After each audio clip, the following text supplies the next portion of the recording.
Ketika itu Abu Bakar juga berkata, "Aku pernah mendengar Rasulullah Muhammad SAW bersabda, tidak ada seorang nabi pun meninggal kecuali dikubur di mana ia dicabut nyawanya."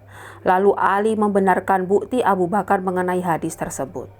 Maka semuanya bersepakat jenazah Rasulullah akan dikubur di tempat beliau menghembuskan nafas terakhir. Sebab itulah yang diisyaratkan oleh hadis sebagaimana disampaikan Abu Bakar kepada hadirin, yaitu Abu Talha, Zaid bin Sahal al-Ansori, kemudian ditugaskan untuk menggali tanah tepat di bawah kasur Rasulullah yang terdapat di kamar Aisyah.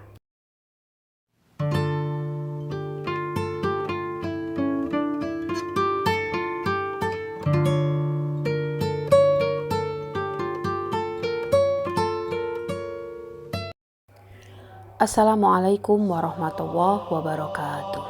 Di video kali ini kita akan membahas detik-detik kematian Rasulullah Muhammad SAW hingga suasana beliau ketika hendak dimakamkan, dan siapa sajakah yang ikut andil di dalam proses pemakaman Rasulullah ketika itu.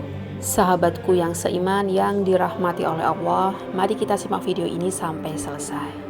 Di detik-detik terakhir Sayyidah Aisyah menarik tubuh Rasulullah Muhammad ke pangkuannya, Sayyidah Aisyah mengatakan bahwa ini adalah limpahan sebuah nikmat yang telah Allah Subhanahu wa Ta'ala berikan kepadanya. Ketika itu Abdurrahman bin Abu Bakar masuk. Sayyidah Aisyah melihat Rasulullah melirik siwak yang ada pada tangan sahabat beliau tersebut. Kemudian Sayyidah Aisyah pun menawarkan kepada beliau untuk menggosokkan siwak itu ke mulut Rasulullah. Lalu beliau pun mengiyakan dengan isyarat kepala. Digosokkanlah siwak itu perlahan pada mulut beliau. Kemudian Rasulullah mencelupkan kedua tangannya ke dalam bejana berisikan air yang ada di dekat tangannya dan diusapkanlah ke wajah seraya bersabda, "Tiada ilah selain Allah, sesungguhnya kematian itu ada sekaratnya." Setelah bersiwak, kemudian beliau mengangkat tangan atau jari-jarinya dan mengarahkan pandangan ke langit-langit rumah.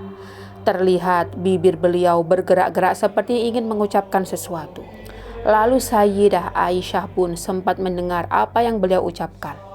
Rasulullah Muhammad lalu berkata, "Bersama orang-orang yang engkau beri nikmat atas mereka dari para nabi, shodikin, syuhada, dan sholihin. Ya Allah, ampunilah dosaku dan rahmatilah aku. Pertemukanlah aku dengan kekasih yang maha tinggi, ya Allah, kekasih yang maha tinggi."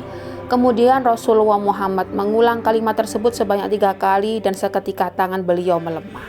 Saat sudah memasuki waktu duha dan cuaca sudah terasa panas, inna lillahi wa inna ilaihi roji'un, akhirnya Rasulullah Muhammad SAW berpulang kepada kekasih yang maha tinggi, kembali ke hariban sang ilahi. Akhirnya Rasulullah Muhammad SAW berpulang ke rahmatullah pada hari Senin bulan Rabiul Awal tahun ke-11 Hijriah atau tahun 632 Masehi. Prosesi pemakaman berlangsung pada esok harinya, yaitu pada siang hari, tepatnya yaitu hari Selasa. Tepat beliau berusia ke-63 tahun, tak kala meninggal dunia waktu itu. Saat menghembuskan nafas terakhir, dirinya bersandar di pangkuan istrinya sendiri, yaitu Aisyah binti Abu Bakar. Dengan suasana yang penuh haru dan sedih, orang-orang memandikan jasad Nabi Muhammad tanpa melepaskan pakaian dari badan beliau. Yang melakukan prosesi tersebut adalah tak lain sepupunya, yakni Ali bin Abi Thalib.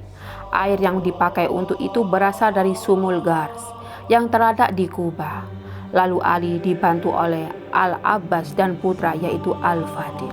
Setelah itu jasad Rasulullah dilapisi kain kafan. Ali melapisi jasad beliau dengan 3 helai kain putih berbahan katun. Tidak memakai baju kurung dan penutup kepala. Usai itu jenazah beliau kemudian dibaringkan di atas kasur kamar Aisyah. Sempat terjadi diskusi tentang pemakaman sang pembawa risalah Islam yang akan dimakamkan kala itu. Ada yang menyarankan agar pemakamannya berlangsung di kota kelahiran beliau, yakni Mekkah Al-Mukarramah. Apalagi ada yang menganjurkan kota lain, yakni Baitul Maqdis di Palestina. Sebab di sanalah ada beberapa makam utusan dari Allah Subhanahu wa Ta'ala. Kemudian Abu Bakar juga berkata, "Aku pernah mendengar Rasulullah bersabda, tidak ada seorang nabi pun meninggal kecuali dikubur di mana ia dicabut nyawanya." Lalu Ali membenarkan bukti Abu Bakar mengenai hadis tersebut. Maka semuanya bersepakat jenazah Rasulullah Shallallahu Alaihi Wasallam akan dikubur di tempat beliau menghembuskan nafas terakhirnya. Sebab itulah yang diisyaratkan oleh hadis, sebagaimana disampaikan oleh Abu Bakar kepada hadirin, yaitu Abu Talhah, Zaid bin Sahal al-Ansori, kemudian ditugaskan untuk menggali tanah tepat di bawah kasur Rasulullah yang terdapat di kamar Aisyah. Kala itu ada 4 orang lelaki yang memasukkan jasad mulia Rasulullah ke dalam tanah. Mereka adalah Ali bin Abi Thalib, kemudian ada Al-Abbas, Al-Fadl, dan Al-Qudsam bin Abbas. Semua makhluk Allah Ta'ala yang menyaksikan pemandangan itu teramat suram dan sedih. Manusia yang agung yang sangat dicintai telah meninggalkan dunia yang fana ini. Turut hadir dalam proses tersebut yaitu Muawiyah bin Abu Sufyan. Tubuhnya bergetar melihat jenazah Rasulullah mulai dimasukkan ke dalam liang lahat. Betapa inginnya dia menyampaikan salam perpisahan dan menyentuh wajah dia untuk yang terakhir kalinya. Tiba-tiba Muawiyah mendapatkan ilham tanpa diketahui orang-orang di sekitarnya.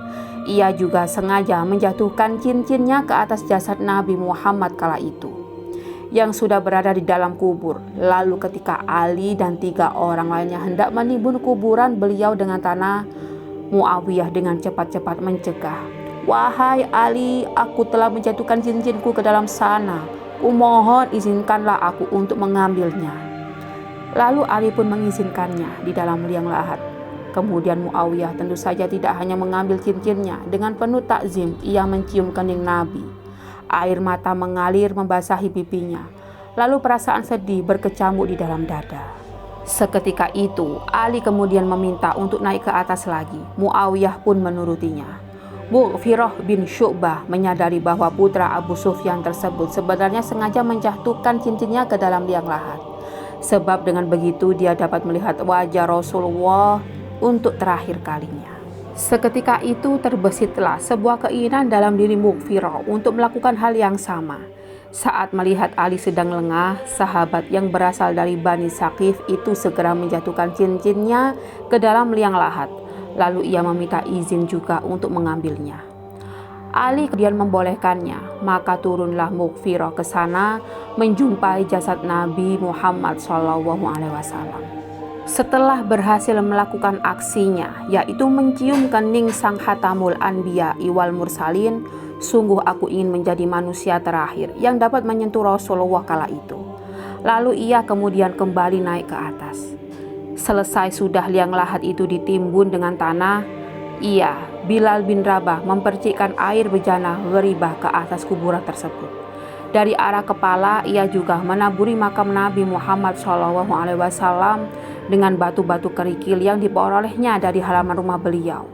Terakhir kubur beliau ditinggikan sedikit sekira 1 jengkal dari permukaan tanah. Sahabatku yang seiman yang dirahmati oleh Allah, itulah kisah detik-detik pemakaman Rasulullah Muhammad SAW yang menyentuh hati dan tidak bisa dilupakan dalam sejarah.